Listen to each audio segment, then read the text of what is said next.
How to disable the ProMotion on iPhone. Now, the only reason I would think of that you might want to disable this is mostly just to save battery life on your iPhone. Maybe you're in a pinch, you need to. One little thing though, before we get into that, is that on the iPhone, if you go to power modes and turn on low power mode, it even says right there it will disable it. But let's just disable it ourselves. Maybe we want it off all the time just because maybe we want to get the best battery possible on potentially like an iPhone Air, for example, where you want to save the most battery. Let's go to accessibility, scroll down, and this is the confusing part. You would think it's in display and text size, which has a bunch of different features, but it's nowhere to be found there. It's actually one below that in motion. So click motion and scroll down, and it's very much at the very bottom where it says limit frame rate. Now that's going to bring it down to 60 Hertz. It's going to feel like the older iPhones with their 60 Hertz displays, but it will increase battery life just a little bit. So if you were just wondering how to do that and you're like, where is this darn feature?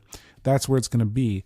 And then let's say you were in settings and you wanted to search it out like ProMotion. It doesn't pop up. You actually have to put limit frame rate, which is something you're not really going to think of. You're just going to think about the ProMotion display.